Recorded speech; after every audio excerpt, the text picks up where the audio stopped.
France Maghreb 2. LGF, le grand forum, oui, c'est sur France Maghreb 2 tous les jours, 16h10, 18h. Ravi de vous retrouver une nouvelle fois ce mardi après-midi avec une émission très chargée en la bonne compagnie comme chaque mardi de Hossein Ras. Comment ça va, Hossein? Salut, ça va Christophe? Bonjour tout le monde, salut Christophe. Tu vas être accompagné de Nadia Lazouni qui est en chemin, elle qui arrive. arrive, Ok, bien cool. sûr, notre Nadia nationale. Être seul.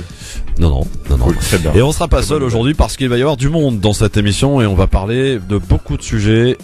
Je vous propose donc d'écouter le sommaire de cette émission. Le grand forum avec Christophe Roux sur France Maghreb 2. Le programme de cette émission avec Salah Hamouri, ce franco-palestinien toujours détenu en Palestine sans aucune raison, et le président de la République française n'a toujours pas réclamé sa libération.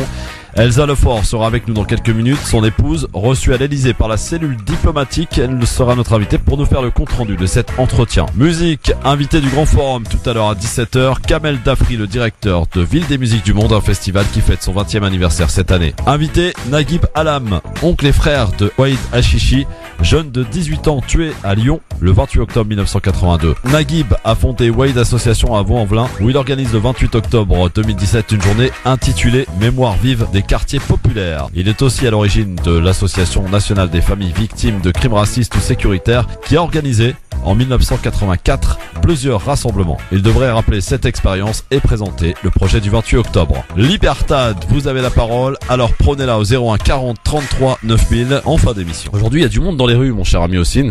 Oui. Les fonctionnaires sont appelés à faire grève et la petite particularité aujourd'hui, c'est que tous les syndicats sont unis. On n'avait pas vu ça depuis quand même 10 ans. Et beaucoup de monde, donc je disais dans les rues, plus de 130 cortèges à travers la France aujourd'hui, et beaucoup de perturbations notamment dans les écoles et dans les hôpitaux, pratiquement rien dans les transports. Donc beaucoup ont dû conjuguer ce matin entre travail ou RTT pour justement garder leurs enfants, parce que beaucoup d'écoles ont été fermées. La colère, donc les fonctionnaires sont en colère aujourd'hui et ils le font savoir. Est-ce que c'est une semaine cruciale pour le gouvernement français?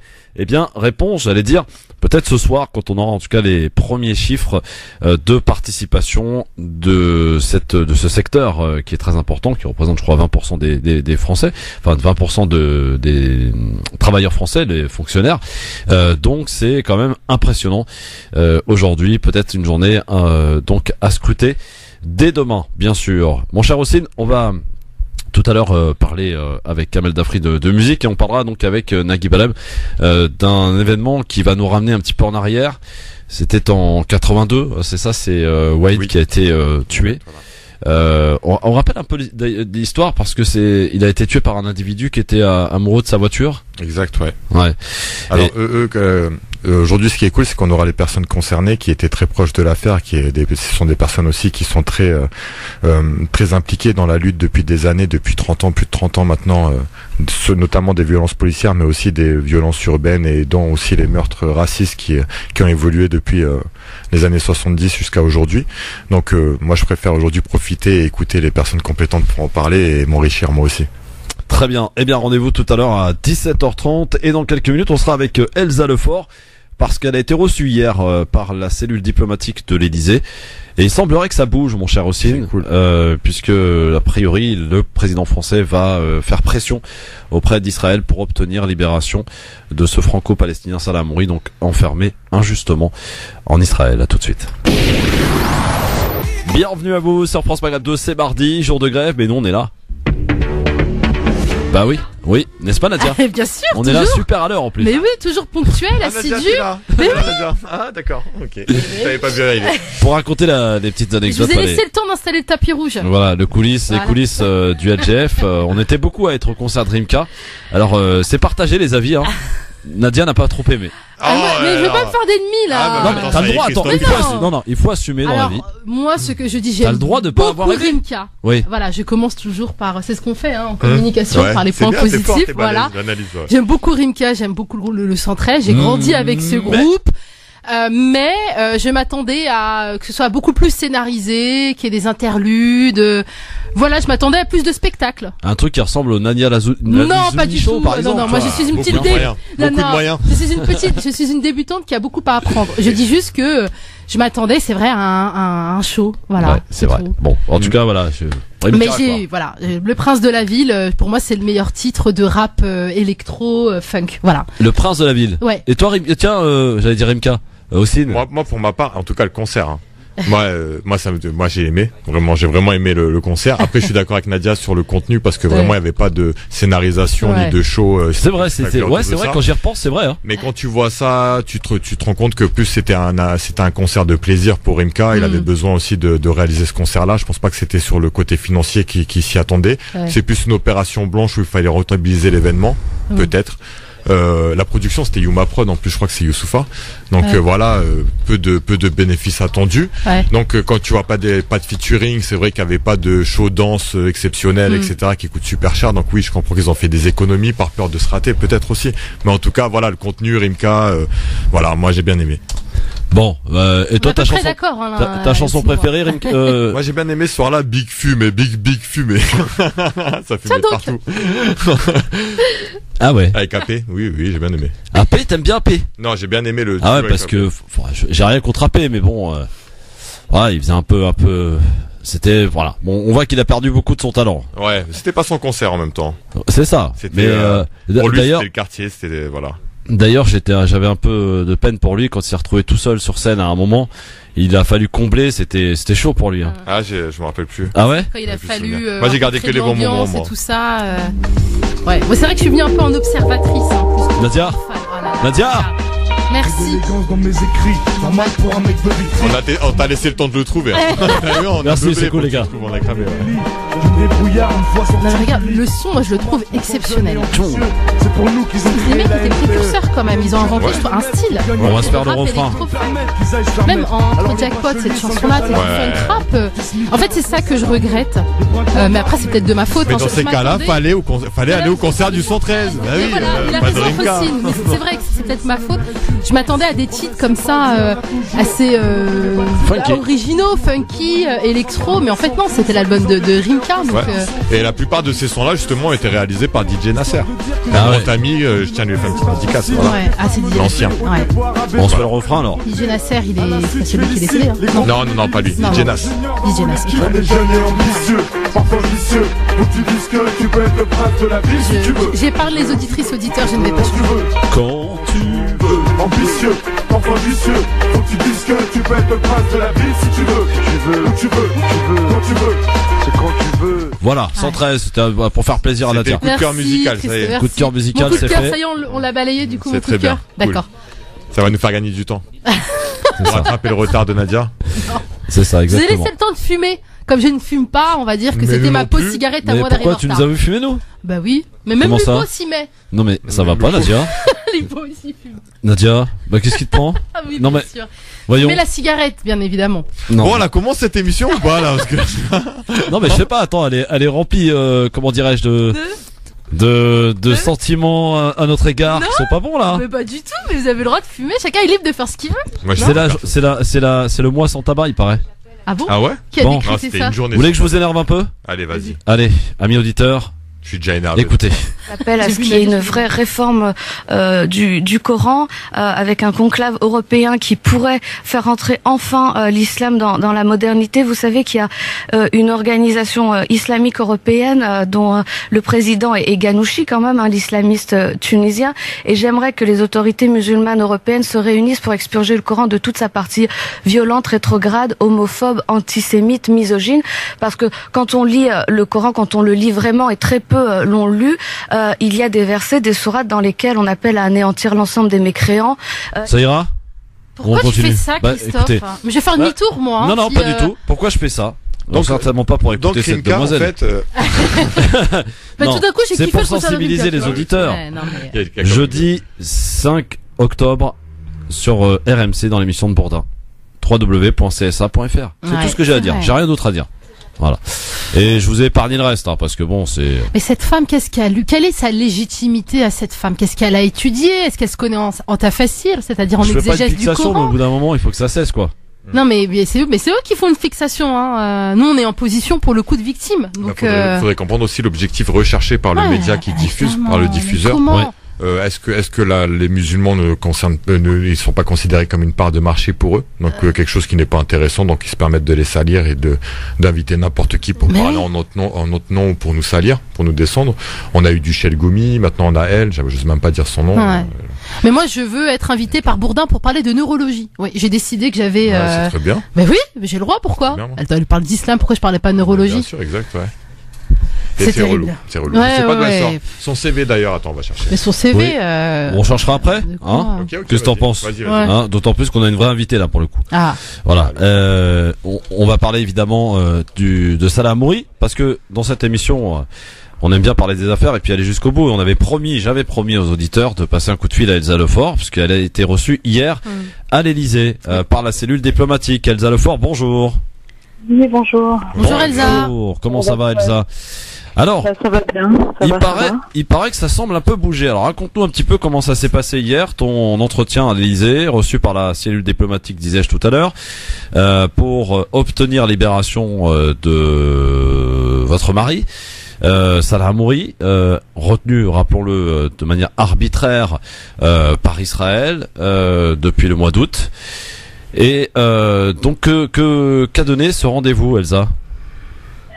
Bien, c'était intéressant. Enfin, ça a duré 1h30, donc voilà, on n'a pas été reçu en catimini, on n'a pas été expédié, on va dire.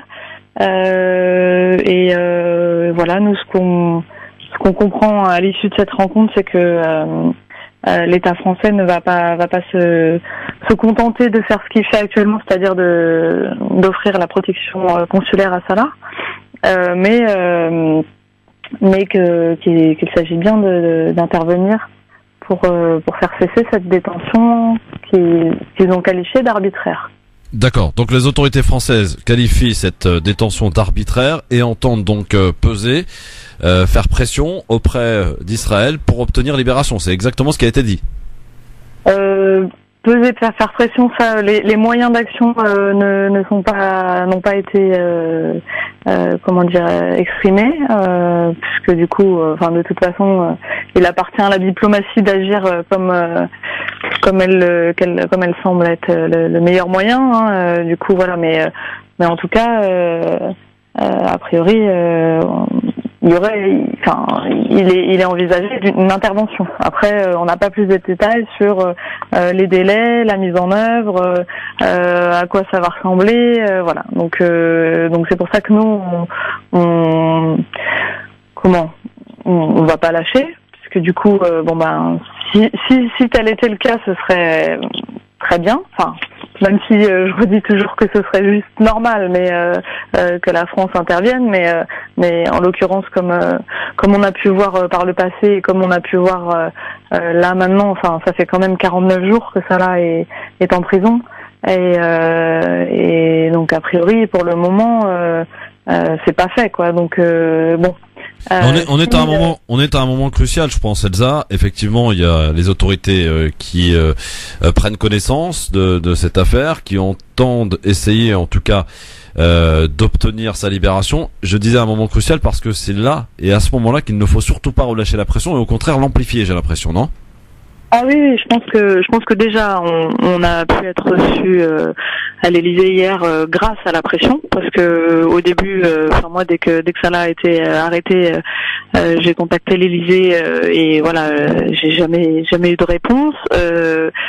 Du coup, je pense que voilà, à force de voir la mobilisation populaire, les élus qui prennent position, les élus qui écrivent à Macron, je pense que voilà, ils n'ont pas pu non plus fermer les yeux indéfiniment, et que du coup, je pense sincèrement que cette mobilisation a permis d'avoir ce premier rendez-vous, et que maintenant c'est clair qu'il faut pas lâcher, parce que du coup, si ces intentions sont vraies, maintenant nous on attend une mise en œuvre et comme une mise en œuvre rapide. On est quand même sur du court terme quoi.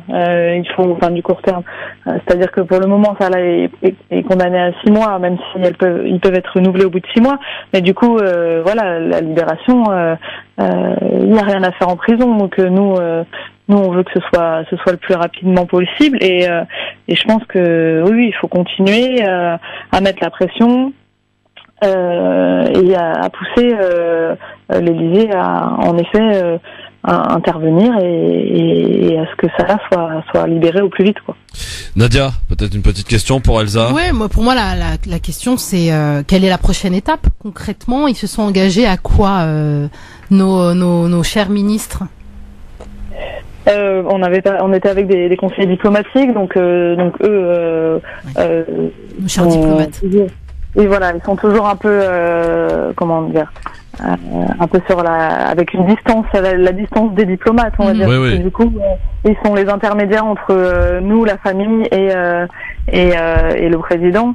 Donc eux se sont pas engagés, voilà, mais on va les relancer très rapidement pour savoir ce qu'il en est, ce qu'a donné du coup leur transmission au président et aux personnes qui décident de ce qui va se passer.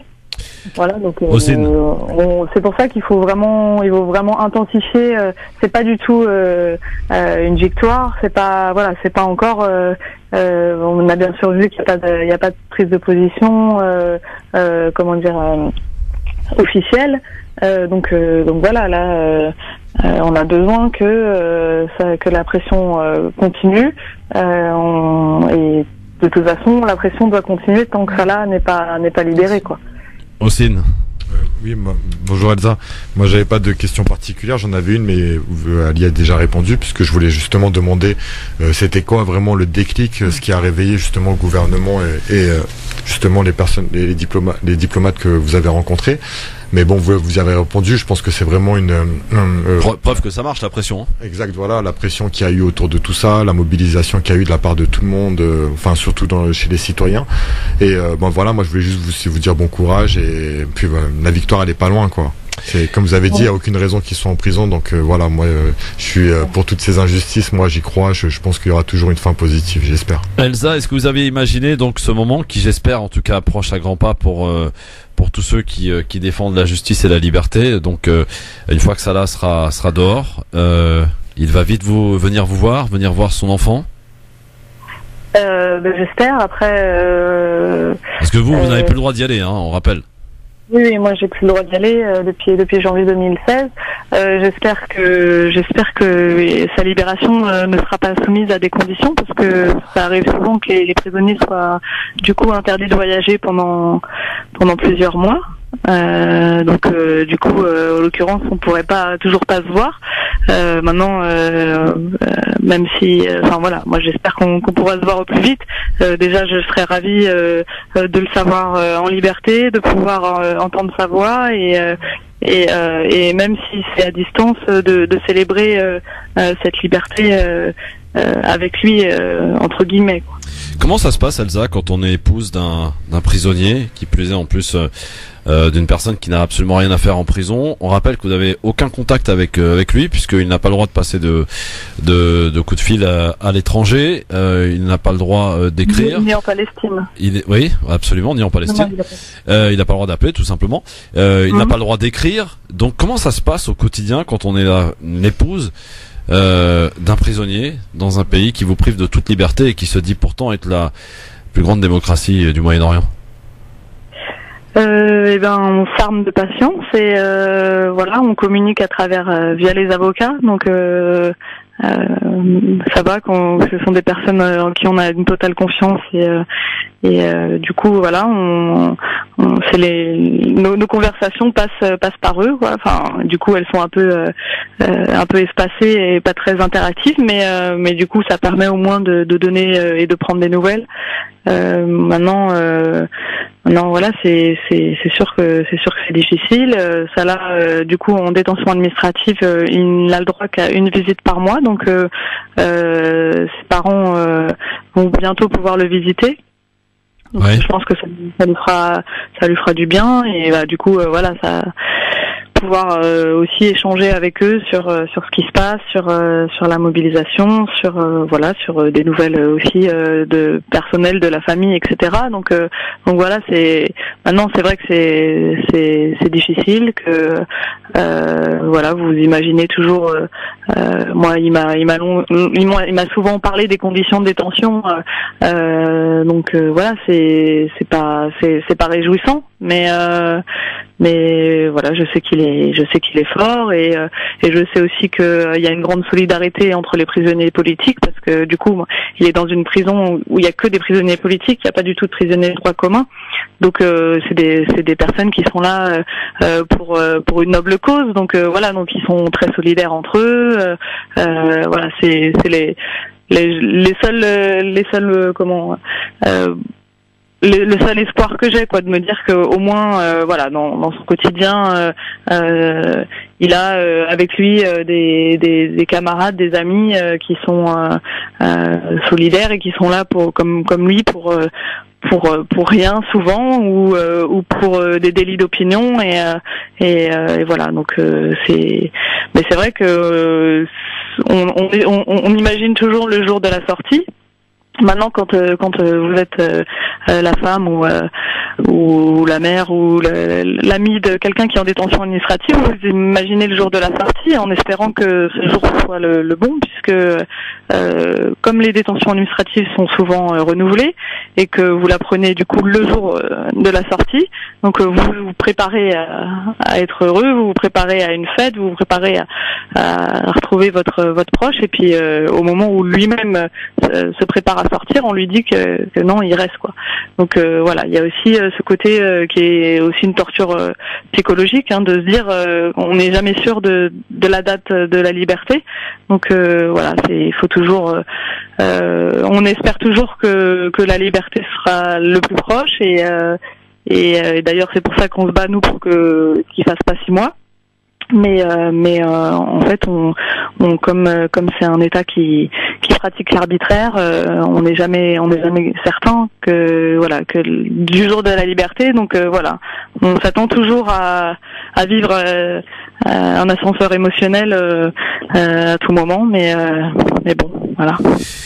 Et puis évidemment, pour finir, ça doit pas être facile non plus. Alors vous, en tant qu'épouse, certes, et en tant que femme, mais vous êtes fort. Mais surtout, on pense à l'enfant qui grandit sans son papa aujourd'hui, qui est privé de son papa, parce que un pays a décidé effectivement qu'il devait être en prison et privé de sa famille. Et on sait évidemment la difficulté que peut avoir un enfant à grandir sans son papa. Je veux dire, ça laisse des traces aussi. J'imagine, oui, que ça va laisser des traces. Après, voilà, on essaye de l'épargner au maximum, pour pas qu'il en souffre trop. Bien sûr, il souffre de l'absence de son père. Maintenant, voilà, depuis sa naissance, il souffre de l'absence de son père, même quand son père était en liberté.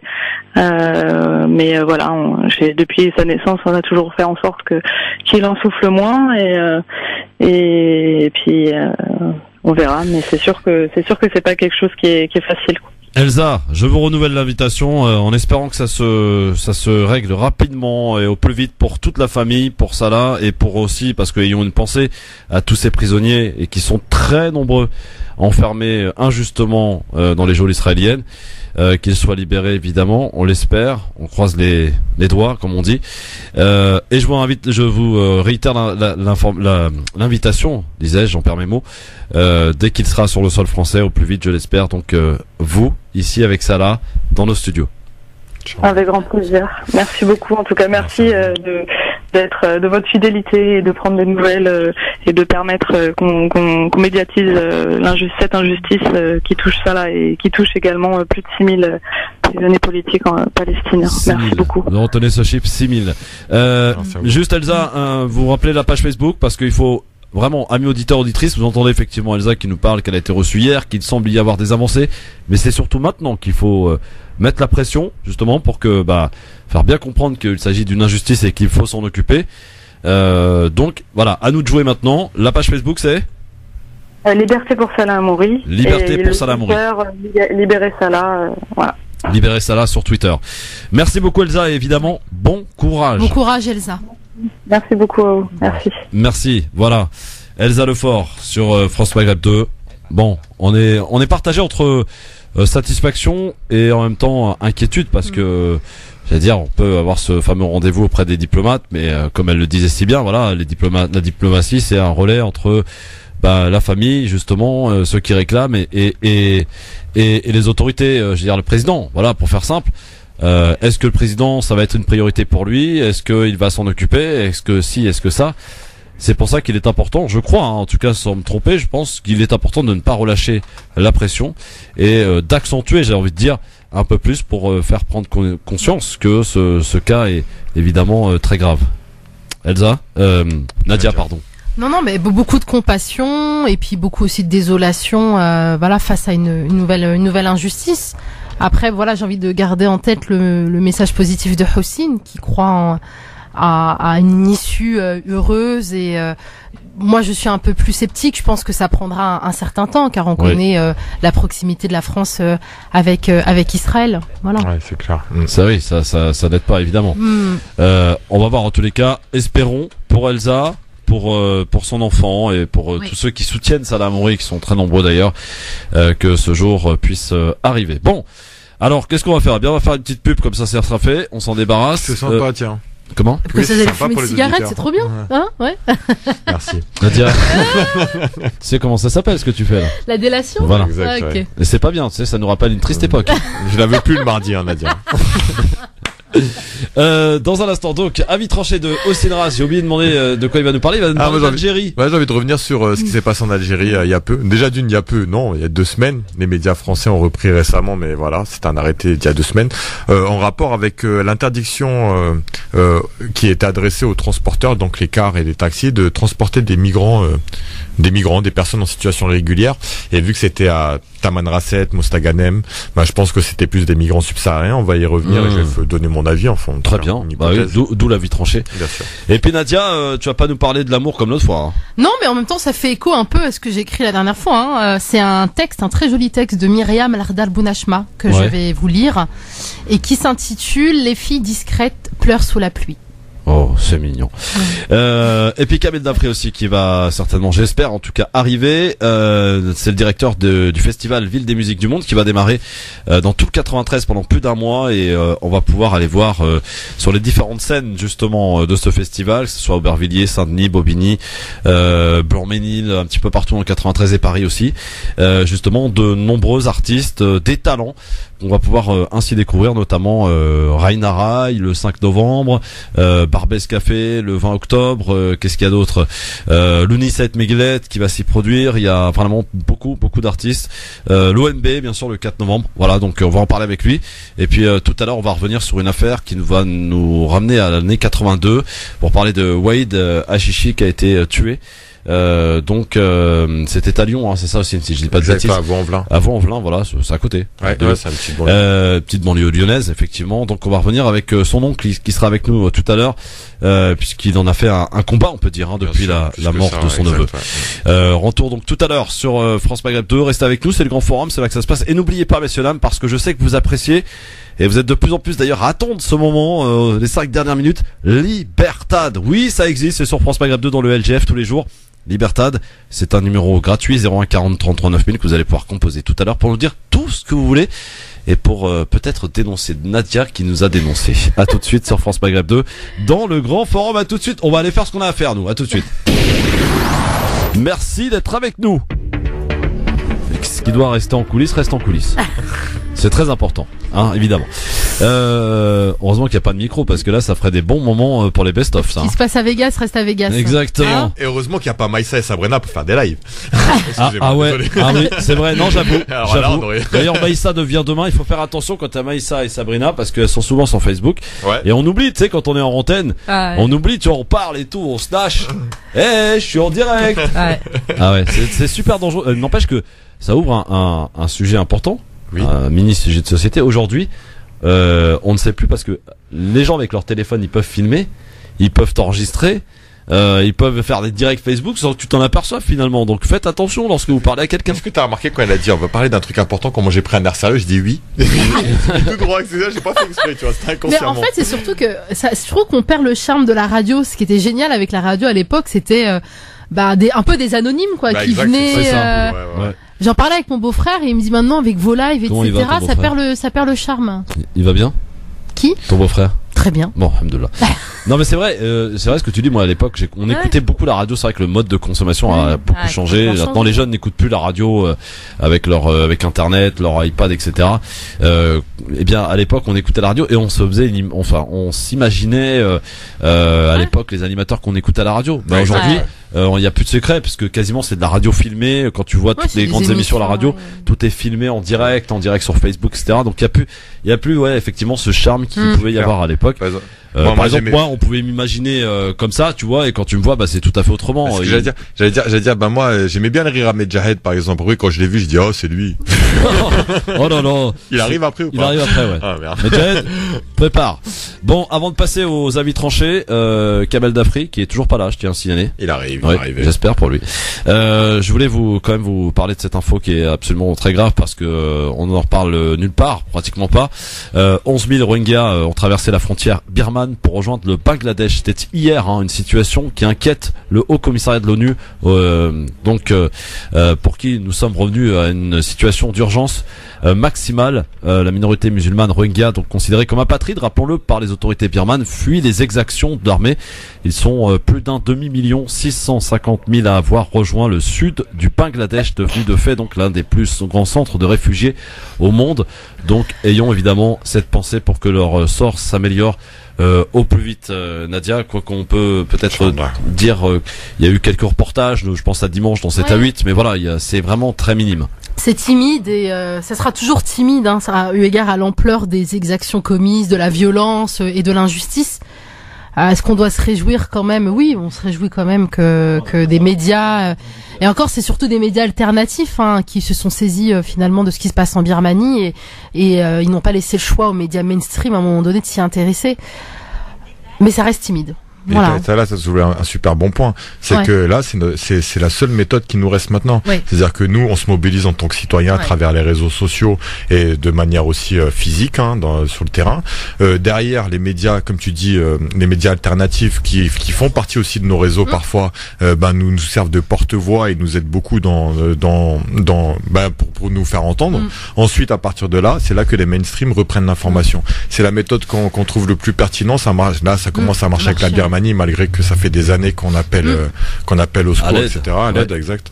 Et ça a souvent marché avec plein d'effets. Là, on l'a vu encore tout à l'heure avec Salah Hamouri qu'on a eu Elsa. Donc voilà, c'est la seule solution qui nous reste. On le voit aussi avec Adama, avec l'affaire Adama. Il faut qu'on continue comme ça. Et pour la Birmanie, c'est la seule chose qu'on puisse faire nous de notre côté. Donc voilà, aussi petit soit-il nos efforts, que ce soit pour Salah Hamouri, pour toutes les causes qui nous concernent, il faut qu'on continue à agir de notre manière. Ne jamais lâcher la pression. Et d'ailleurs, on en reparlera peut-être la semaine prochaine plus longuement, aussi d'une soirée qui se prépare justement pour Salah Hamouri à Grigny. Oui. Je crois que c'est fin octobre. Exactement, voilà, ce sera le week-end du 27 octobre. On y sera du 27 octobre. Voilà, Nadia, si tu peux venir, si t'as rien à faire le 27 octobre, tu verras. Il y aura le film de Nadia Dendoun sur Salah Hamouri justement qui sera diffusé. Alors, notre ami Kamel a 10 minutes de retard, donc on va y aller, on va enchaîner avec tout de suite les avis tranchés. On va commencer par quoi? Par la tristesse de Nadia ou par l'Algérie? Comment parler des migrants? Je pense que c'est une bonne transition que je commence. Ouais. Et voilà. J'allais dire. C'est vous qui faites le programme. La prochaine fois, tu me laisses la table de mixage et tout ça, Christophe. C'est open bar, moi, allez-y. Voilà. Le mardi, c'est repos. Allez, jingle. 5,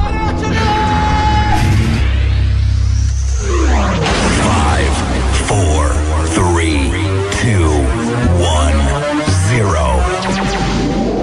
Je fais quoi que ce soit, c'est la mise à pied. Alors piétinez-moi, allez-y. Qu'est-ce que vous allez prendre dans Libertad tout à l'heure, j'ai l'impression. Moi je suis ouvert, je lance des hypothèses, je parle, voilà. Osinraj, donc pour nous parler de la situation des migrants en Algérie. Comme d'hab, moi je fais des chroniques un peu bancales, Faudrait l'appeler la bancale. D'ailleurs, je prépare rien, j'essaie de donner mon avis. Dépose le nom. Alors déjà, pour ceux qui sont pas au courant, voilà, il y a déjà, à partir du 24 septembre, parce que ça fait plus de 2 semaines déjà, il y avait eu un arrêté, donc une instruction qui était sortie par le ministère des Transports algérien à destination des wilayas qui demandait justement l'interdiction de transporter des migrants subsahariens dans les cars et les taxis. Donc cette directive normalement devait être envoyée à tous les conducteurs et les chefs d'entreprise des cars et des taxis et des entrepreneurs. C'est ce qui s'est passé justement à Mostaganem. Et à Mostaganem, il y a eu un tollé de la part de la population et des professionnels du secteur qui était phénoménal. Justement, le peu de médias en parlaient à l'époque. Il y avait le Huffington Post Maghreb qui en parlait déjà et quelques journaux alternatifs algériens qui parlaient déjà du jour même de cette affaire-là en disant voilà, ils sont partis interviewer des professionnels du transport là-bas. En tout cas, ceux qui ont eu cette directive et qui ont dit clairement qu'ils allaient pas l'appliquer pour nombreuses raisons. Déjà d'une, que c'est pas leur métier de faire la police dans leur car.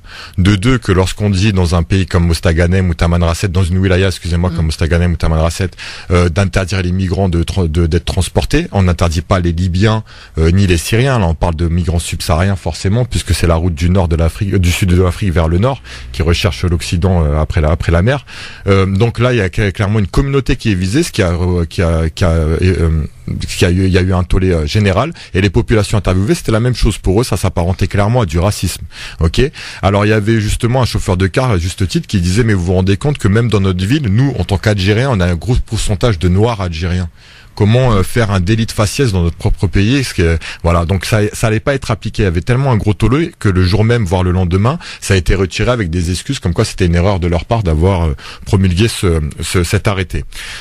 Faut savoir aussi que selon les chiffres, alors il y a beaucoup les personnes visées, les communautés, on s'en doute pas, c'est les Maliens et Nigérians en grosse partie. Faut savoir qu'il y en a beaucoup qui sont en situation régulière en Algérie. Des Maliens et des Nigérians qui sont en situation régulière en Algérie parce qu'ils sont soit un business, soit un commerce, soit qu'ils sont salariés, soit qu'ils sont diplomates, etc. Donc ils ont quand même leur présence et aussi beaucoup d'étudiants maliens qui ont leur présence en Algérie. Par contre, l'Algérie estime à seulement 25 000 subsahariens en situation irrégulière, ce qui est pas phénoménal pour la taille de l'Algérie. Donc il y a une possibilité de gérer tous ces cas-là, surtout que le nouveau gouvernement qui est arrivé en place au mois de juillet avait clairement dit qu'ils allaient faire une régularisation progressive des migrants subsahariens, comme ça a été fait avec de nombreux Syriens, de nombreux Libyens en Algérie.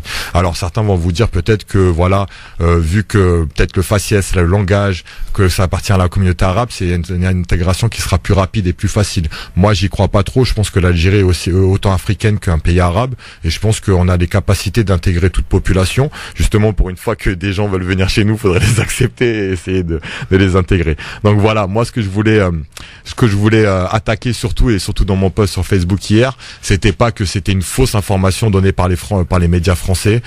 C'était surtout le fait que dès qu'il y a une information de cette manière-là sur l'Algérie, les médias français, ils se lavent les mains là-dessus en mettant des gros titres. L'Algérie est-elle raciste? En mettant un gros point d'interrogation. Moi, je trouve ça choquant de la part d'un média. Je trouve que le travail de fond n'est pas fait.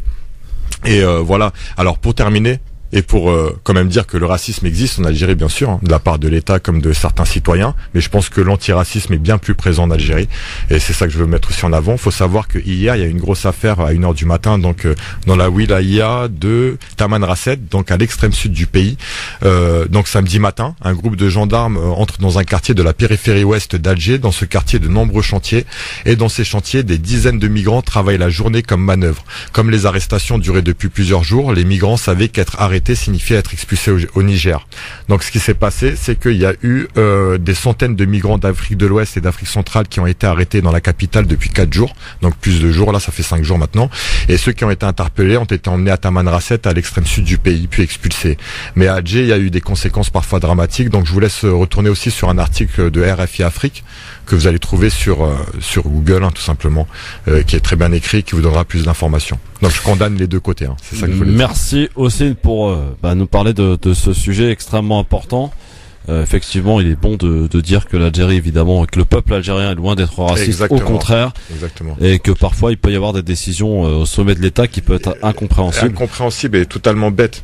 Et on se demande justement le but recherché, c'est lequel. Faut savoir aussi, sans tomber dans la diabolisation et dans la généralisation, faut savoir que la même semaine de cet arrêté, on diffuse sur le NTV un reportage choc sur les années du terrorisme, les années noires du terrorisme en Algérie, ce qui n'a été jamais fait, avec des images choquantes, etc. Je pense qu'on essaie de détourner le problème, les problèmes sont trop, ils essayent de jouer sur la sensibilité des populations en pensant que le racisme, ça va toucher des Algériens. Au contraire, moi j'aime bien qu'ils fassent front contre tout ça, et puis voilà, j'aimerais que ça marche pas leur plan. Eh bien voilà, vous pourrez nous en parler tout à l'heure si vous le souhaitez dans le cadre de Libertad au 01 40 33 9000. Passons avant de retrouver Nadia et son avis tranché aujourd'hui au zapping. Tiens, au zapping pour commencer, hier soir sur France 5, Anne-Elisabeth Lemoine présentait cet avou et recevait Anne Liva qui était invitée samedi soir dans Salut les Terriens présenté par Thierry Ardisson. Elle s'était agacée d'être présentée comme la femme de Jean-Jacques Bourdin dans cette émission. Dans cet avou, elle est revenue sur cette séquence et a dénoncé les méthodes de montage de Thierry Ardisson. Ce ne sont pas des méthodes que j'apprécie, a-t-elle dit. J'ai été présentée comme une potiche. La potiche va repartir sur le terrain, a-t-elle dit. Je vais repartir en Russie faire mon travail, a-t-elle déclaré avec le sourire, bien sûr. C'est très étonnant et je dois dire que rien que pour ça, je suis contente qu'il y ait eu tout cela. Je vais pas dire merci à Ardisson parce que je trouve que les méthodes de montage sont pas des méthodes. On aurait dû vous prévenir en tout cas que cette séquence était gardée. Exactement. Mais en même temps, ça m'a permis d'être là et de le dire ce soir. Voilà. Alors, j'ai été présentée. C'est pas la première fois que vous comme dites une potiche.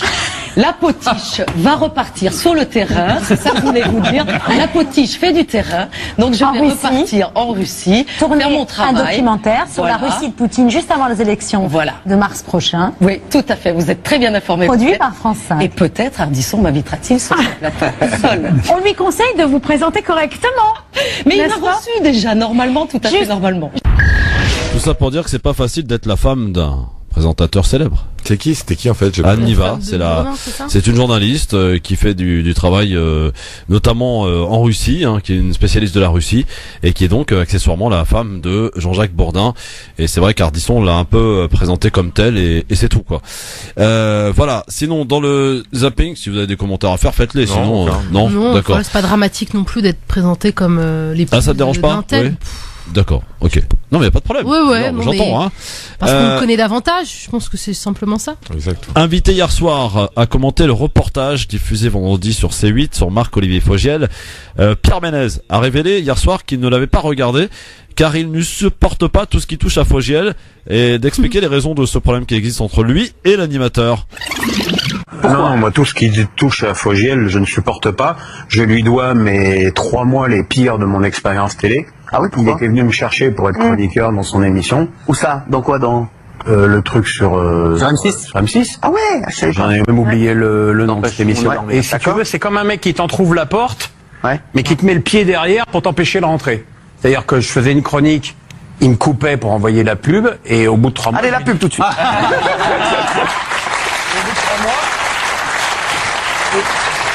Et au bout de 3 mois, je voulais monter un coup avec Bruno Soleux, je voulais faire une commencer en disant tu nous gonfles avec Fédo, c'est déjà vu, et puis qu'on s'engueule et qu'il quitte le plateau. Il m'a dit ah non, il y a déjà beaucoup. Alors je lui ai dit écoute, tu sais quoi, je pense que je vais finir par te mettre ma main dans la gueule, je vais arrêter. Voilà, donc Pierre Ménez qui explique sa problématique avec Fogiel. Décidément, ça s'est assez mal passé. Bon, on en connaît tous des gens aussi dans le milieu qui se la racontent, et qui empêchent certains chroniqueurs de vouloir prendre un peu de place, de peur justement qu'on prenne la place du présentateur principal. Ça, on le connaît tous, ce genre de comportement. Ça existe au plus même petit niveau des médias. Bon, Pierre Ménez a tenu à le dire hier dans l'émission TPMP. Dans le zapping aussi hier après-midi, tiens, écoutez bien, sur France 2, décidément, on s'amuse beaucoup. Faustine Bollard présentait son émission, ça commence aujourd'hui, et s'intéressait aux femmes qui ont vécu un déni de grossesse. Parmi les témoins, cette jeune femme qui ne savait pas qu'elle était enceinte jusqu'au jour où elle a accouché dans son salon. Je vois. Et les enfants, ils sont juste à côté. Moi, je suis en étage, ils sont petits, donc je dis à mon fils, ferme le portail, parce que j'avais peur que mon fils de 18 mois parte. Donc je pense quand même dans en train d'accoucher, vous pensez quand même aux 3 premiers. Donc en fait, mon corps il pousse tout seul, et pendant qu'il est au téléphone avec les pompiers, je me dis je pousse. Je fais quoi? Je sentais, donc je mets les couvertures pour pas que les petits voient. Et donc le temps que les pompiers prennent tous les renseignements, bien sûr nécessaire. Ils ont mis très longtemps. Je pousse 3 fois en fait, et je sors ma fille. Elle avait le cordon autour du cou, donc je la sors, je lui enlève le cordon toute seule. Votre mari, il est en ligne? Oui, il est au téléphone. Donc il est en train de pleurer. Je crois qu'elle a accouché. Et comment je vais faire? Je vais avoir 4 garçons. Ça va pas au travail. Enfin, il pleurait vraiment. Donc, il raconte sa vie, lui. Il raconte sa vie. Ouais, on s'amuse beaucoup sur France 2 et le pire c'est que ça marche, hein. Voilà. Déni de grossesse, Nadia. Moi j'ai jamais cru à ce truc-là, hein. Mais bon, il paraît que ça existe. Ouais, hein. ouais, apparemment ça existe. C'est fou. Hein. Comment on peut arriver à se rendre compte qu'on est. Ouais, bah.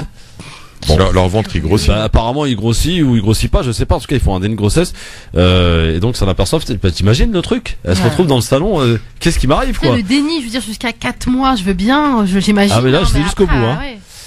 Tiens, pour finir en beauté ce zapping, Nadia Hossein, et on va saluer d'ailleurs Kamel Dafri qui est avec nous et qui est arrivé dans le studio.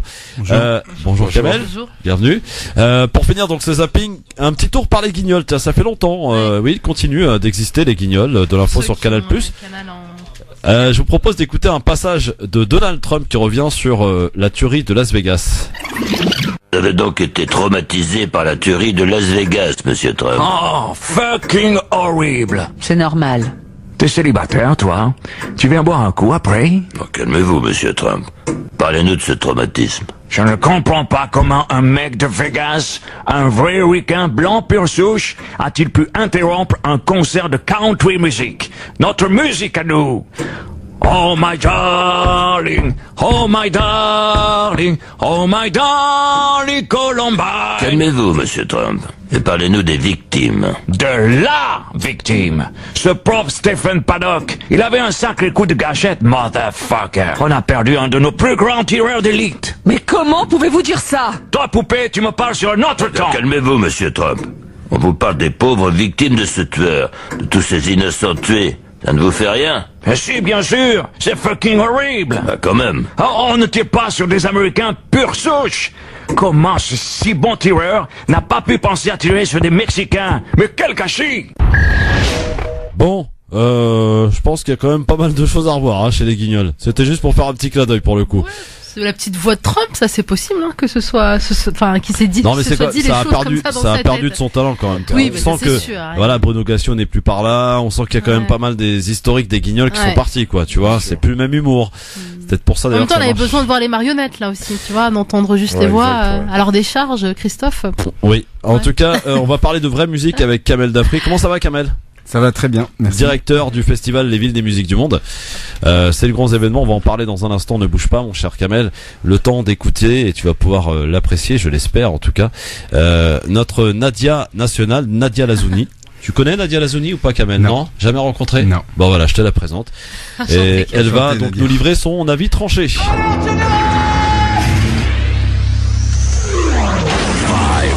3, 2, 1, 0. Je fais quoi que ce soit, c'est la mise à pied. Alors piétinez-moi, allez-y. Et Kamel va pouvoir commenter évidemment, hein. Nadia, nous t'écoutons. Non, mais comme je le disais, je vais lire le texte, le fabuleux texte, très touchant texte de Myriam Lardal Bounachma. Les filles discrètes pleurent sous la pluie. Je commence? Bah oui, on t'écoute. C'est parti. Il est presque 3h du matin passé, mais le sommeil ne vient pas et pour cause, la coupe est pleine. Les appels et les scénarios se répètent et je n'ai plus les mots pour rassurer, je n'ai plus les solutions que je donnais, je n'ai plus d'explication à ce qui se passe.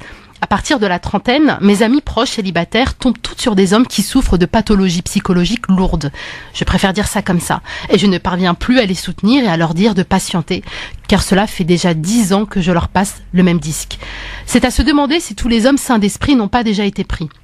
Parce que là, vraiment, je commence à me poser de sérieuses questions. Oh là, ils sont où les hommes célibataires ? Je dis bien les vrais célibataires, divorcés pour de vrai ou jamais mariés, d'une 40aine d'années sains d'esprit, pieux, droits, matures, responsables. Ceux qui respectent les femmes et qui n'ont qu'une parole. Ceux qui préservent leur chasteté et qui sont pressés de trouver l'âme sœur. Les futurs chefs de famille, les futurs bergers, les futurs pères. Faudrait qu'on fasse quoi? Un avis de recherche? J'ai allé 5 amis dans mon entourage proche, âgés entre 34 et 44 ans, jamais mariés ou divorcés, qui pratiquent leur religion, qui s'occupent de leurs parents, qui prennent soin d'elles, qui veulent se marier et qui ne trouvent pas, car tout tombe sur des cas Allah istar. Je ne comprends pas. Elles ont tout pour plaire, mais ne trouvent pas. Je veux bien qu'on me dise qu'il s'agit de cas isolés, mais le souci, c'est qu'il y a de nombreux cas et trop de similitudes dans leurs témoignages. À force, on en rigole, mais ça m'attriste profondément, car j'ai le souci de ma communauté et plus largement de l'humanité, et ça va très très mal. En sociologie, quand trop de cas se répètent, on estime que cela peut être un sujet d'étude. Alors voici quelques cas récurrents, et peut-être que certaines personnes viendront compléter la triste liste descriptive. Profil 1, celui qui flippe. jamais mariée, 40 ans, qui après 2 coups de fil te dit « En fait, ma sœur, tu es quelqu'un de vraiment bien. J'ai passé un agréable moment en discutant avec toi, mais je ne suis pas encore prêt pour me marier. Désolé, ne m'en veux pas, hein, tu n'y es pour rien. Non mais attends, t'attends quoi? Que le maire prenne sa retraite? Désolé mon frère, mais si t'es pas prêt à 40 ans, tu ne le seras pas plus à 41 ans. Et si je t'en veux, c'est normal, c'est humain. Car avant de m'appeler, t'étais prêt pour te marier, là t'es plus prêt. C'est passé quoi dans ta tête? Alors deux choses l'une. Soit tu n'assumes pas ce que tu penses vraiment de moi, et donc t'es pas un bonhomme, ou soit t'es un consommateur de filles au téléphone et tu cherches des dames de compagnie, juste pour discuter. Mais mes sœurs, ce n'est pas SOS Amitié. Profil 2, le mythomane. Il dit qu'il n'est pas marié, et il dit qu'il cherche l'âme sœur. Puis la sœur découvre le poteau rose, car Dieu dévoile toujours la vérité. Il est en réalité marié et 2 enfants. Je préfère en rire. Hein. Et il dit, parce que j'ai vu le sourire de Houssine, désolé. J'aurais pas dû le regarder. Mettez une cloison entre nous. Bon, je reprends. Profil 2, le mythomane. Il dit qu'il n'est pas marié et qu'il cherche l'âme sœur. Puis la sœur découvre le poteau rose, car Dieu dévoile toujours la vérité. Et en réalité, marié et 2 enfants. Et il dit, non mais attends, je vais t'expliquer. Ne t'emballe pas. On vit sous le même toit, mais on ne fait plus rien ensemble. C'est une question de temps, faut régler les papiers. Mais pourquoi tu mens? Pourquoi tu n'attends pas de régler tes papiers et après tu cherches? Pourquoi tu ne parles pas de tes enfants? Ils vont apparaître à quel moment dans ton mytho? Sans compter ceux qui mitonnent sur leur emploi, leur situation, à leur famille. Et profil 3, le pervers. Salem, ma sœur, tu aimes Allah? Oui, mon frère, j'ai ma religion et mon créateur. Et sinon, tu mesures 1 mètre. Combien? Et tu pèses combien? Et tu peux m'envoyer une photo de toi? Mais debout, s'il te plaît, hein. Je n'en dirai pas plus par respect pour vos yeux. Des coquilles vides, l'image, l'apparence, l'habit et l'apparat de soi. De soi-disant l'homme pieux, mais le vice et la passion dans le cœur. Allah al-Musta'an. Il y a vraiment un grave problème au sujet de la sexualité chez dorénavant beaucoup trop de frères célibataires comme mariés. La société de consommation et le matraquage publicitaire les font souffrir de frustrations qui les rendent malades, porno-dépendants et j'en passe. Profil 4, le travaillomane qui n'a pas le temps. C'est le frère qui a 1001 projets et qui fait passer sa réussite professionnelle avant tout dans sa vie et qui, sur la pression familiale, décide un jour de trouver l'âme sœur. Le mariage n'étant pour lui qu'un projet parmi d'autres d'avoir voire une formalité. La sœur se sent alors très vite être une roue rajoutée au carrosse, une pièce du puzzle qui dérange et qui n'a pas sa place dans la vie de cet homme qui vit pour travailler. Cet homme qui ne parle que de lui, de ses projets, voyages, passions et qui fait semblant de l'écouter quand elle parle. Bref, malheureusement, la liste est longue, je vous laisse la compléter. Je ne veux pas rajouter de l'huile sur le feu, mais prévenir plutôt que de guérir et peut-être que cela fera réfléchir quelques hommes qui se sentiront découverts. Je ne sais pas, je ne sais plus d'ailleurs, car je n'ai pas pour habitude d'écrire de la sorte, mais la sonnette d'alarme mérite d'être sonnée. Même si je sais aussi que les frères rencontrent des difficultés, j'ai l'impression toutefois que les difficultés à pouvoir dorénavant faire confiance sont plus importantes du côté des femmes. C'est déjà tellement dur de faire rencontrer un homme et une femme de nos jours, mais quand elles trouvent, malheureusement, elles déchantent très vite. C'est dur pour moi en tant qu'amie de les voir souffrir et de ne plus avoir de solution à part de faire des invocations pour elles. C'est dur car je les connais et je sais ce que les hommes ratent. C'est dur car elles m'annoncent que, alhamdoulilah, il y a éventuellement peut-être quelqu'un de potentiellement intéressant avec qui elles sont pour parler, et puis 2 jours après, c'est la dégringolade. Elles s'accrochent à un espoir de pouvoir se marier, fonder, et puis plouf, plus rien, et pour des raisons tellement futiles, abstraites ou incompréhensibles. PS, je sais que ce sujet peut susciter de la colère de la part et d'autres, mais parlons en adulte, la parole est à vous dans le respect et la bienveillance, le partage de nos expériences et la recherche de solutions. Merci Nadia Lazouni. Voilà. Pas plus de temps pour commenter puisque la pub est là. Et on va accueillir dans un instant pour parler musique. Ouais. Donc quoi, on parle de tout dans cette émission. On passe du coq à l'âne. Je ne dirais pas qui est le coq ni l'âne. Personne d'ailleurs ne l'est dans cette émission et autour de cette table. Mon cher Kamel Dafri, bienvenue à toi. On est à toi dans un instant. À tout de suite. Voilà, alors est-ce que j'ai bien, Kamel, retranscrit un petit peu l'univers Ville des musiques du monde en musique, là, pour le coup? Oui, j'aimerais bien récupérer ce medley pour moi. Non, je l'ai fait cet après-midi. Hein. Il est super. Non, merci, il est vraiment à l'image de cette programmation qui est particulière pour cette 20e édition. Habituellement, le festival, il est anglais autour d'une thématique. Cette année, pour les 20 ans, c'est un peu un feu d'artifice, et ça part un peu dans tous les sens. Mais avec une constante qui est importante pour nous, c'était de montrer que quand on parle de musique du monde, il y a le monde vient des lointains musicaux, hein, et qu'on invite régulièrement sur le festival. Donc on invite des artistes comme Moumou Sangaré, comme Kazaï All Star, Orchestra Baobab, une grande création qui vient de Tunisie autour de la route du Malouf, où on fait se rencontrer des musiciens d'Algérie, du Maroc, de Tunisie, différentes écoles de musique arabo-andalouse. Mais aussi les musiques du monde, elles sont ici dans notre proximité, particulièrement en Île-de-France. Et ça, c'est une partie des musiques des musiques du monde dont on entend le moins bien parler. C'est vrai. Effectivement. Alors il y a de grosses soirées en perspective dans ce festival. Ça démarre là. Ça démarre vendredi. Vendredi, voilà, avec une grosse soirée. Je crois que c'est sur une péniche. La péniche, c'est samedi, et vendredi on commence par un cabaret Rital avec les Télamourés qu'on a entendu dans le medley tout à l'heure. Ouais. Et c'est un groupe de tarentelles qu'on a rencontré à Montreuil il y a quelques années et qu'on continue d'accompagner. Entre temps, ce groupe, il montre à quel point ces musiques-là, elles sont entrées en contact avec le territoire. Et ils ont monté un concept de bal Rital qui tourne aujourd'hui formidablement bien et qui rassemble à toute la diaspora italienne, mais bien plus largement. Oui. Alors Kamel, qu'est-ce qui fait la particularité de ce festival Ville des musiques du monde? Parce qu'il est attendu chaque année, hein, par en tout cas les férus de musique et de bonne musique, de musique world music. Pour le coup, cette année effectivement c'est un peu le feu d'artifice avec de grands noms, hein, tels que l'Unicet Meglet, tels que l'OMB, tels que, alors je parle pour la partie évidemment musique maghrébine, et Barbès Café. Tiens, Barbès Café, c'est un gros spectacle qui a fait un gros succès au Cabaret Sauvage pendant de nombreuses années. Je crois que c'est un spectacle de Méziane Azaïch. Oui. Que nous avions coproduit à l'époque. Hein. Vous aviez coproduit, très bien. Et en tout cas, j'ai dû le voir au moins 10 fois. Hein, ce spectacle, il est magnifique. Je vous le recommande vraiment. C'est du côté de Bobigny, je crois, le 20 octobre. Exactement. L'Unicet Meglet, ça a été. Il paraît que le concert de l'Unicet Meglet a été complet quasiment dès l'annonce. Hein. Oui, il est quasiment. Il y a des grandes frustrations à gérer aujourd'hui. Ouais. Et Raïnarai, alors expliquez-nous, parce que Raïnarai, c'est un groupe qui n'existait plus pourtant, non? C'est un groupe qui n'existait plus, mais en même temps, ils se sont un petit peu ressoudés, et pour nous, la question de montrer comme le punk is not dead, Rai is not dead aujourd'hui. Il y a des nouvelles générations comme Fanfaraï qui revisitent le répertoire des musiques du rail, mais aussi des groupes, des gens comme Sofiane Saïdi qui sont ici implantés aujourd'hui à Paris, et on a pu construire avec ces artistes-là cette invitation à Raïnarai, donc un groupe mythique, et pour réunir sur un même plateau 3 générations de musiciens du rail. Un peu aussi en clin d'œil à la grande soirée qui s'était passée il y a 35 ans à Bobigny, grand festival rail qui s'était passé à l'époque. Ouais.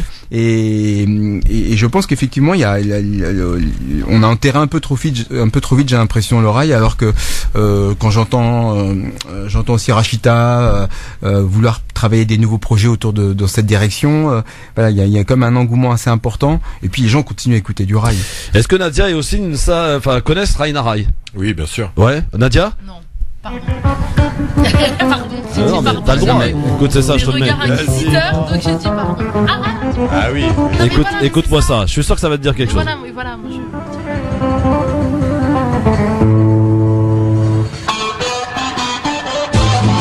Yazina, évidemment, le gros tube de Raïnarai. Mais je suis algérienne, bien évidemment que je la connais cette chanson. Voilà, alors ça va être la grosse soirée du 5 novembre prochain. Je pense que ça se passe du côté d'Aubervilliers, à l'Embarcadère. Comment vous faites, Kamel, pour convaincre autant de villes? Parce que quand on regarde les sponsors de votre festival, il y a quasiment tout le 93 qui est représenté, qui vous soutient.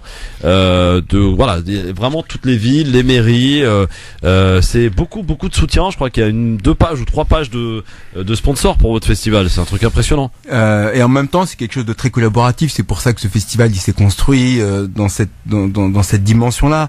En fait, on a accepté dès le départ. Donc, quand le festival est né en 1997, il se déroulait qu'à Aubervilliers. Progressivement, il a rencontré d'autres opérateurs qui n'étaient pas forcément des institutions. C'était des gens des villes. C'était des gens qui bossaient dans les villes. J'ai le souvenir de quelqu'un qui s'appelait Kenan Öztürk, qui travaillait à la Courneuve, qui lui était un fervent défenseur des musiques turques et des Balkans, qui lui a tout de suite compris l'intérêt de s'associer à faire grandir le festival, et ainsi de suite. Et ensuite, ces personnes-là ont convaincu leur ville.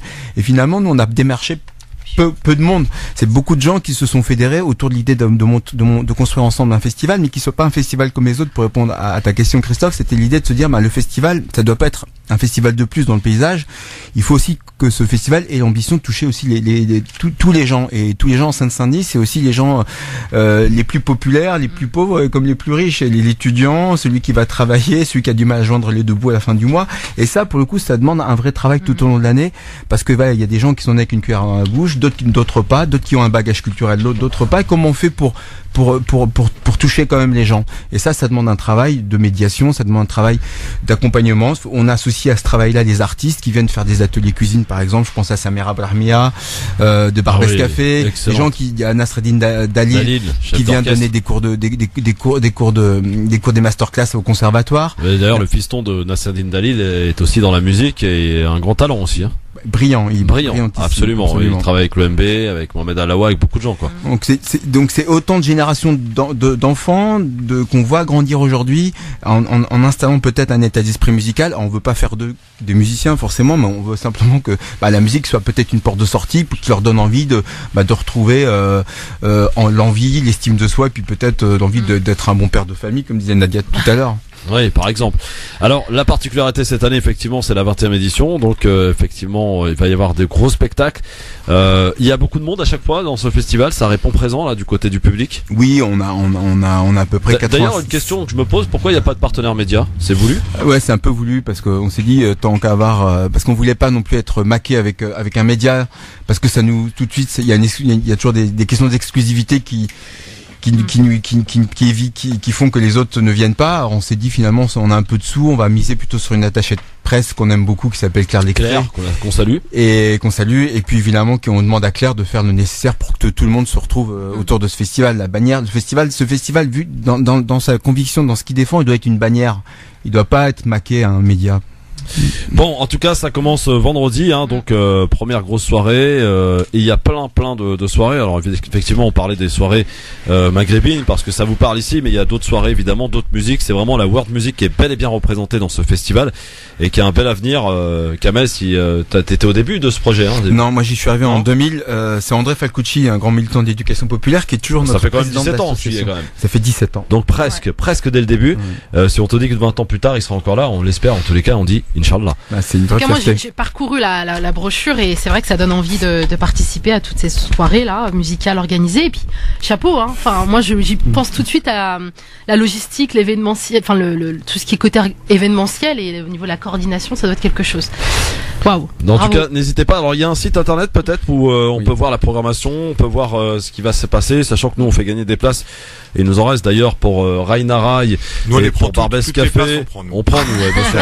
Je suis ravi que vous soyez là. Ça passera par la radio. Moi, je suis un amoureux de la culture. J'habite pas loin du 93. Je veux toutes les places. Vous avez des invitations quand c'est gratuit. Moi, je suis toujours là. T'inquiète aussi. J'ai pensé à toi. Ok, je sais, Christophe. Voilà, en tout cas, de grosses soirées en perspective, de belle édition donc pour ce 20e anniversaire, Kamel. Un petit mot sur la Cité des Marmots. Oui, tu peux nous expliquer d'abord ce qu'est la Cité des Marmots? Ouais, c'est un projet qui nous tient à cœur. C'est en fait tout au long de l'année, on essaie de proposer, on propose à des mômes, à des minots de CM1, CM2, d'apprendre le répertoire d'un artiste et de passer sur scène avec cet artiste pendant le festival. Donc ça se joue, le travail se fait à cheval entre deux saisons scolaires et du coup avec la complicité de leurs enseignants sur le temps scolaire, les mômes cette année par exemple ils ont appris les chants populaires de Méditerranée, ils ont appris à chanter en corse, en juif séfarade, en arabe, en espagnol, en italien, etc., avec une compagnie qui s'appelle la compagnie Rassegna, qui est un groupe de Marseille, finalement un groupe complètement métissé de Marseille, et qui a l'image de la société française quelque part, et qui qu'elle le veuille ou pas, il y a quand même un métissage qui est à l'œuvre, et celui-ci, il existe en tout cas sur le plan artistique et culturel, et la compagnie Rassegna fait un travail extraordinaire pour que ces mômes, on touche 450 mômes cette année sur ce parcours, et ils seront sur scène le 9 et 10 novembre avec la compagnie Rassegna pour la grande Cité des Marmots, c'est comme ça qu'on l'a appelé ce spectacle. Voilà, donc bon projet là aussi, Nadia. Et aussi la Cité des Marmots aussi à découvrir. Voilà, Kamel, il travaille toute l'année pour le coup. Kamel. Bon, eh bien écoutez, on va passer à la pub maintenant. Et puis dans un instant, je sais pas si Naguib est arrivé. Ouais, Naguib il est là, très bien. Naguib Alam et Mognis Abdallah aussi qui est avec lui. Tu restes avec nous, Kamel, ou t'es pressé? Non, ça va. Bon, reste avec nous. Alors tranquille, on va finir cette émission en beauté, j'ai envie de dire. Tout en parlant donc de ce festival Ville des musiques du monde qui commence vendredi jusqu'au 12 novembre. 12 novembre. Donc ça va durer pendant plus d'un mois. Pendant un mois, oui, tout simplement. Donc dans toutes les villes du 93, allez voir donc le site internet. On le rappelle, www.villedesmusiquesdumonde.com. Comme ça se prononce tout simplement, évidemment. Donc n'hésitez pas. De grosses soirées en perspective. Kamel Dafri est avec nous et dans un instant on reçoit nos deux autres invités pour parler d'un tout autre sujet qui va somme toute, j'en suis sûr, intéresser aussi Kamel, puisqu'on va parler et revenir sur un événement qui s'est produit à Vaux-en-Velin en 82. C'est donc la mort d'un jeune homme, Ziad Hachichi, et c'est son oncle qui est ici et qui en a fait à la suite de ce drame un combat, le combat de sa vie. France Maghreb 2, France Maghreb 2. Le grand forum sur France Maghreb 2 avec toujours Kamel Dafri qui est avec nous en studio, qui reste avec nous jusqu'à la fin, et aussi tu vas nous présenter, allez tiens, je vais, comme pour le coup je te laisse ma place, pour nous présenter donc nos invités qui sont arrivés, oui. Certes un petit peu en retard, mais ils sont arrivés. Comme on n'a plus beaucoup de temps, je vais faire une présentation rapide. Alors principalement on a Mognis Abdallah déjà, qui est venu accompagné de Naguib Alam, une personne qui est très proche, très concernée par une grosse affaire qui arrive en 1982. Il va mieux en parler justement. À la suite de ça, il a créé plusieurs associations qui ont impacté réellement la lutte en France. Moi qui suis d'une autre génération, justement, comme je t'ai dit au début, je préfère profiter de ce moment justement pour écouter les deux protagonistes et les personnes les plus légitimes pour en parler. Donc je vous laisse la parole à Naguib Alam par exemple. Naguib Alam, bonjour, bienvenue. Naguib Alam, donc de Vaux-en-Velin, Lyon, région lyonnaise, et de l'association Wahid Association. Donc le nom de mon neveu qui est décédé, et de l'association des familles des victimes des crimes racistes et sécuritaires qui a été créée une année plus tard dans le but de rassembler les familles des victimes au niveau national. Donc il y a eu des initiatives qui ont été entreprises devant le ministère de la Justice en 83 et 84, demandant à ce que des réquisitions fermes, je résume rapidement, soient demandées aux procureurs des parquets pour que les tireurs, à l'époque c'était des tireurs, donc des citoyens lambda qui tiraient sur des jeunes dans les années 83-84. On appelait l'été chaud en 83. Donc les choses se sont perpétuées malheureusement depuis, mais c'était assez conséquent à l'époque. On avait comptabilisé en une année 40 morts à l'époque, d'où la réaction des familles des victimes qui demandaient à ce que les meurtriers de leurs enfants soient condamnés à des peines fermes. Donc notre combat était situé à l'époque, au point de départ, sur ce point-là, à ce que les meurtriers de ces jeunes enfants, c'est-à-dire, il faut le dire qu'à l'époque c'était des enfants de 15, 16, 17 ans qui étaient tués. Votre neveu avait 18 ans, hein. Oui, 18 Votre ans. Neveu a été à 18 ans. On rappelle, il a été tué donc un 28 octobre, c'est ça, en 82, par un individu qui était visiblement amoureux de sa BM. Oui, l'affaire a été présentée de la sorte dans les médias. Donc un voleur de voiture abattu, il faut le dire crûment, parce que c'est ce qui était annoncé dans la presse, qu'on peut relire depuis. Seulement à l'époque, nous le lendemain, on a eu le constat que les effets de cette enquête qui nous a été renvoyée dès le lendemain, parce qu'on a été sur les lieux, et sur les lieux donc il y avait des enquêteurs qui devant nous ont été surpris en disant que cette affaire, le véhicule n'avait pas été touché, qu'il n'y avait pas de trace d'effraction. Alors ça c'était en voix off. À partir de ce moment-là, on s'est branché sur le dossier, sur l'enquête. Ça a semé un doute, évidemment, d'entendre des policiers dire ça. Ouais. Ensuite, ça a déclenché pendant des mois et des années une enquête de la famille, création d'associations. Et au regard du dossier, dont je vais très vite aussi, parce que ça, le dossier nous a été transmis quelques années plus tard. L'enquête de ma part, donc on reprend le dossier, interrogation auprès des policiers et des magistrats, et constat et examen des dossiers. Et au fil de l'enquête, il y a eu un premier service dans la nuit qui a fait un constat, le laboratoire scientifique, avec dossier à l'appui et PV à l'appui, précisant et concluant qu'il n'y avait aucune trace d'effraction sur le véhicule ce soir-là. Le lendemain, un autre service est venu enquêter. La première nuit, donc c'était le ACRPJ. Le lendemain, le dossier a été transmis à la sûreté urbaine. Et le lendemain, un autre service a fait le constat qu'il y avait des traces d'effraction. On a l'impression finalement de revivre un petit peu au travers de plusieurs affaires, avec l'affaire Adama, mais aussi avec l'affaire Yacine dernièrement à Aulnay-sous-Bois, où la famille se bat pour obtenir la vérité. Il y a beaucoup de zones d'ombre, ils en ont relevé 19, la famille. Aujourd'hui, donc votre combat d'il y a quelques années maintenant est toujours malheureusement d'actualité. Mais finalement, de ce drame, vous en avez fait un combat, Naguib, si j'ai bien compris, votre parcours. Oui, alors au point de départ, donc c'est la mort de mon neveu. Alors forcément, lorsqu'on commence à se battre et à lutter, on côtoie les autres organisations, on côtoie aussi des autres familles qui ont été touchées par les mêmes faits.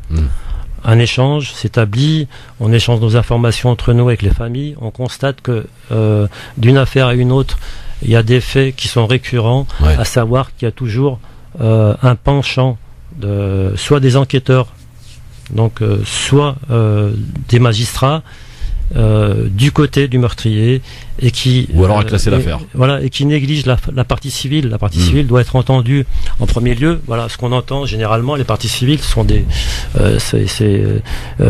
on entend le partie civile sont entendues, sont respectées. Les paroles de la partie civile sont sacrées, surtout maintenant que le phénomène médiatique qui s'est constitué autour des parties civiles. Mais il faut dire que dans ce genre d'affaires, c'est vraiment assez spécial. C'est que les parties civiles deviennent des accusés, quasiment des accusés. Les rôles sont inversés. La victime, c'est souvent le tireur ou l'auteur des faits ou d'une bavure, et l'accusé, c'est la victime. Il y a toujours un fait particulier qui fait que la victime l'aurait bien cherché et qui a eu le sort, entre guillemets, avec beaucoup de guillemets, qui mérite, ça c'est les médias, c'est tel que les choses sont interprétées. Et lorsqu'on travaille sur des dossiers, on se rend compte qu'il y a eu manipulation des dossiers. Je parle en général, bien que en particulier, je ne fais pas la confusion d'une affaire à une autre. Chaque cas est différent, chaque dossier est différent, et chaque pratique qui aboutit aux mêmes effets est différente. Mais enfin, finalement, ça aboutit à ce que ces affaires-là soient étouffé ou édulcoré, de faire en sorte que le dossier soit présenté au public de manière à faire en sorte que la partie civile est négligée et devienne la victime devient responsable de son sort en quelque sorte. Voilà. Surtout ce qu'il y a en commun avec toutes ces affaires, c'est que la victime, la personne qui a perdu la vie, elle est d'origine arabe ou d'origine d'Afrique subsaharienne. C'est ce qu'il y a surtout en commun avec toutes ces affaires. Naguib, vous organisez donc le 28 octobre à Vaux-en-Velin. C'est la date anniversaire finalement de ce drame. 35 ans, ouais. 35 ans. Justement, peut-être que Mognis Abdallah aussi, il voudrait justement parler de cet événement. Okay. Bon, bienvenue vous présenter aussi. Bonjour. Oui, bonjour. Donc, ces événements, comme l'a expliqué Naguib à l'instant, sont l'occasion d'enquêtes et de contre-enquêtes qui sont souvent, c'est plus du cinéma, c'est la réalité. Donc c'est formateur pour les gens, les familles, les amis, voire au-delà. Mais ces mobilisations-là s'expriment aussi sous d'autres formes, l'écrit, le théâtre, la musique. Et le 28 octobre, donc à Vaux-en-Velin, au cinéma Les Amphis, il va y avoir une espèce de rencontre, à la fois locale et nationale, où on va voir des groupes de gens qui se sont réunis et qui se sont exprimés à travers des formes culturelles, qui ont exprimé leur révolte pour pas que ça reproduise, etc.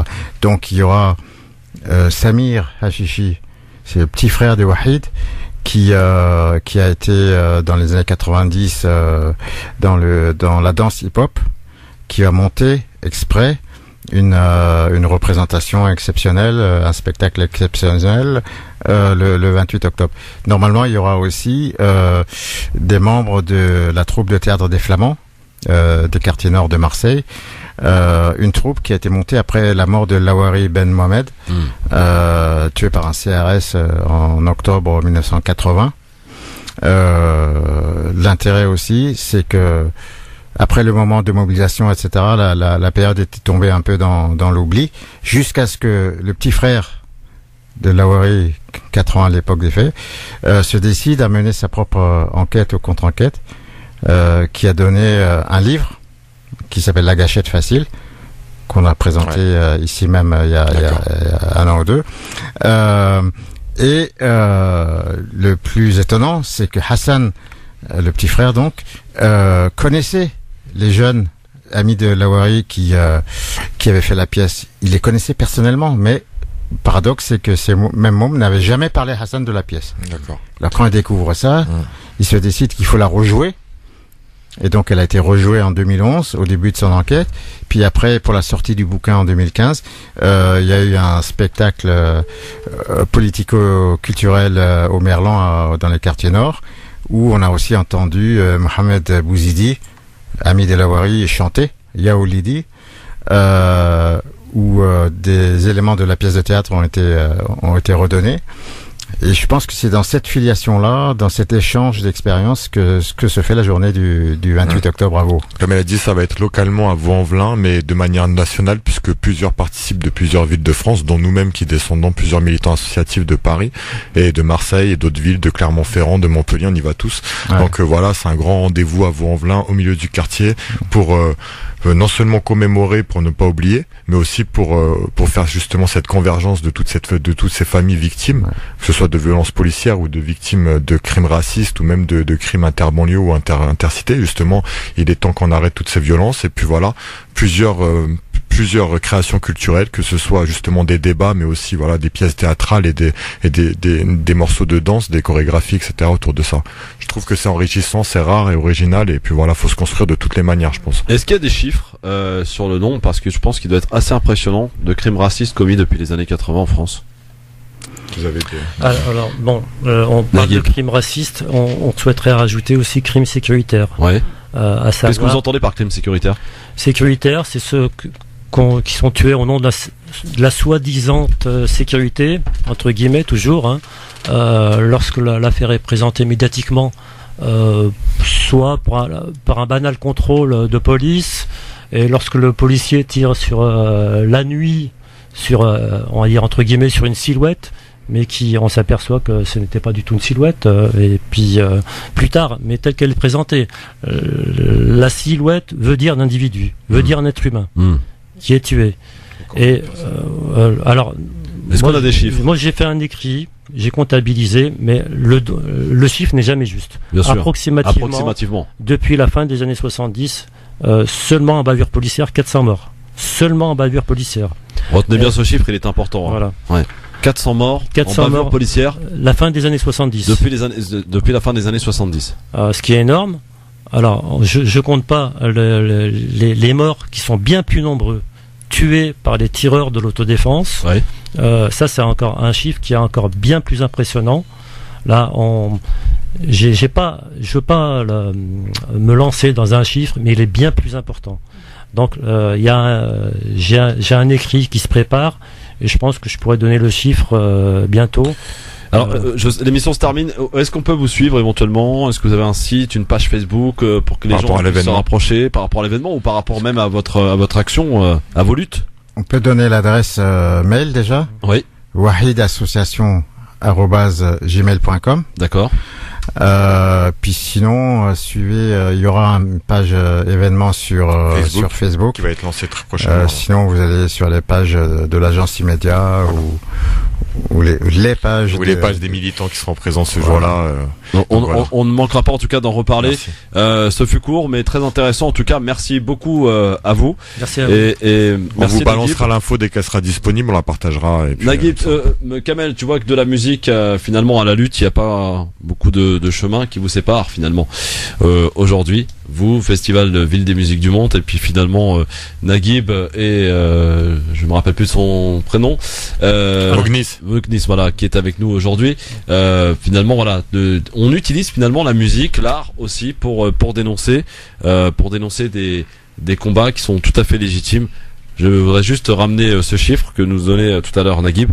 400 morts. victimes de violences policières depuis les années 70 en France. C'est évidemment, mais alors beaucoup trop. Il faut que ça cesse et il faut que chacun et chacune d'entre nous a aussi cette responsabilité de faire médiatiser aussi ces affaires parce qu'elles continuent d'exister aujourd'hui en 2017. Naguib, vous, il y a 35 ans, aujourd'hui en 2017, on est en train de parler encore de nouvelles affaires. Yassina Olney, Adama Traoré pour les plus célèbres d'entre elles, évidemment il y en a beaucoup d'autres. Merci à vous tous, merci Kamel, merci bon festival, merci Naguib, merci Louknis, Nadia, Ossine, à très vite. Salut Christophe, salut à tous. Superbe émission aujourd'hui encore une fois. Merci d'écouter France Maghreb 2 et d'y rester bien sûr. Dans un instant, la bonne humeur continue sur France Maghreb 2, ou plutôt se poursuit avec Medjahed juste après le flash de 18h présenté par Marine Garel. Bonsoir Marine. Bonsoir à tous. L'Espagne, l'Europe et les marchés retiennent leur souffle à 1 heure de la déclaration du président de la Catalogne. Et discours à 18h devant le Parlement régional. Officiellement, c'est un débat d'actualité, mais qui pourrait virer à la déclaration d'indépendance. Journée de mobilisation aujourd'hui, des crèches fermées, des écoles sans enseignants. Ils sont plus de 17% en grève selon le ministère, mais les perturbations sont limitées dans les transports. Les fonctionnaires dénoncent la suppression de 120 000 postes et le gel du point d'indice. 5 000 manifestants ont défilé à Rennes, 3 000 à Marseille. Manifestation également à Paris où il y a eu plusieurs dégradations. Une agence bancaire notamment a été prise pour cible en marge du cortège cet après-midi aux abords de la Bastille. Greenpeace publie ce mardi un rapport alarmant sur la sécurité des centrales nucléaires en France face à la menace terroriste. Les experts concluent un déficit historique de la sécurité de nos installations, particulièrement celle des piscines de refroidissement. EDF tente de rassurer et répond que tous les moyens sont mis en œuvre pour assurer la sécurité des centrales face aux nouvelles formes de menaces. 374 kilos de cannabis ont été saisis dans les Landes jeudi dernier, on l'a appris aujourd'hui. La drogue était cachée dans une camionnette jaune siglée convoi exceptionnel. Un ressortissant néerlandais a été arrêté. Un enfant de 10 ans habitant le Rhône a contracté la rage après avoir été mordu en août par un chiot porteur de la maladie sur une plage du Sri Lanka.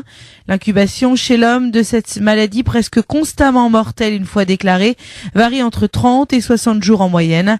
Dans le monde, elle est toujours responsable de quelques 59 000 décès par an en l'absence de traitement efficace une fois la maladie déclarée. Sport football, un match décisif pour les Bleus qui doivent battre la Biélorussie pour se qualifier pour le mondial ce soir. Coup d'envoi de la rencontre à 20h45 au Stade de France. France Maghreb 2, service, info, musique, divertissement. France Maghreb 2. France Maghreb.